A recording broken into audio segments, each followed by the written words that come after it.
When my wife texted me that she wanted a divorce and told me to talk to her lawyer, I just stared at the message for a long time.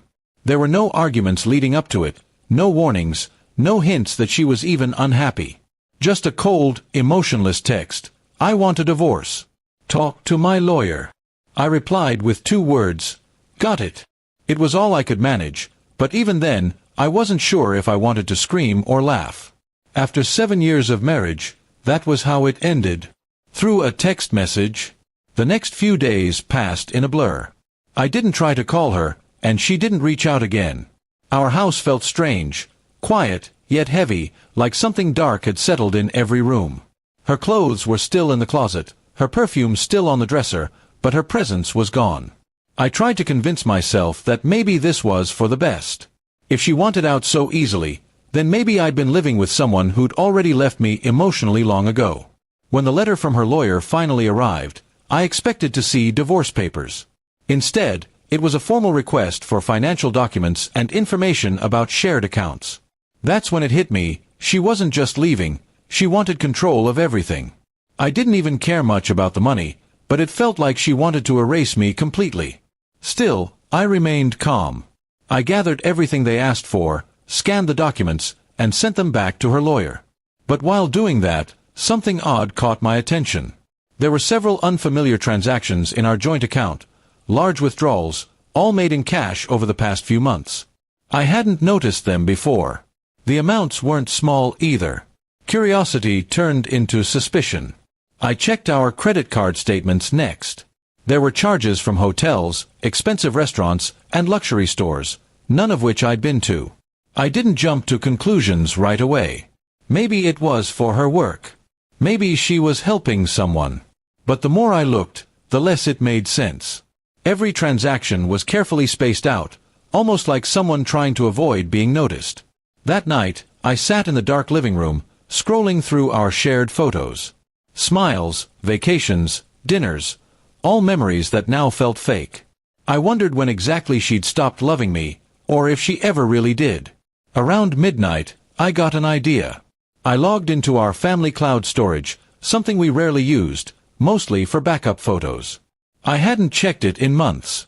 What I found there made my hands tremble. Hidden in a folder named Documents, there were screenshots of bank transfers, not from me, but from her personal account to another man. The same man's name appeared multiple times, often with notes like, for rent, for trip, and thanks, love. I didn't know him, but it was clear she'd been financially supporting someone. My wife wasn't just cheating, she was funding another life behind my back.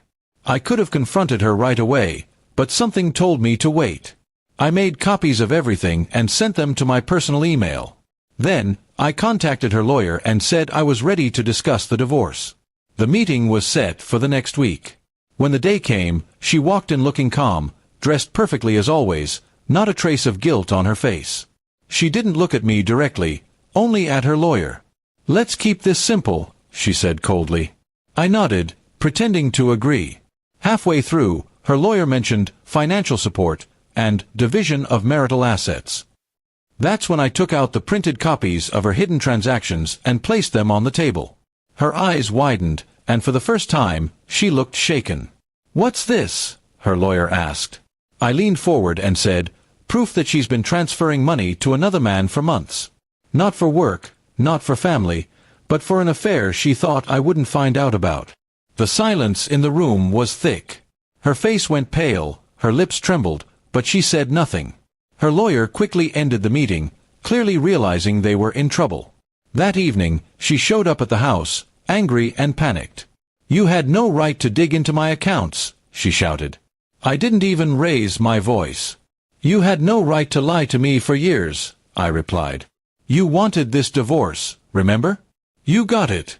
But you're not getting a cent of what you tried to take." She broke down, crying, trying to explain that it wasn't what it looked like. But I'd heard enough lies to last a lifetime. Days later, I got another call, not from her, but from the man she'd been sending money to. He said he was sorry, that she'd told him I was abusive, that she needed help escaping. It was all part of her story to justify taking money from our accounts. She had manipulated both of us, me emotionally, and him financially. The man even offered to testify if needed. When the truth finally surfaced, her entire plan unraveled. The court found that she'd misused shared funds and lied about financial needs. The divorce went through quickly after that. She got nothing beyond what she brought into the marriage. I didn't feel triumphant. Just free. Empty, but free. Months passed, and I started to rebuild my life. Sometimes I'd get a message from her, always short, always filled with regret. I never replied. There was no point. The woman I thought I loved was gone long before that first text arrived. In the end, I realized something powerful. Silence can be stronger than anger. When I said, "Got it," I didn't know that my calm reply would be the beginning of her downfall. She wanted control, but all she exposed was her own secret. And as she lost everything, I finally found peace, not from revenge, but from walking away without saying another word.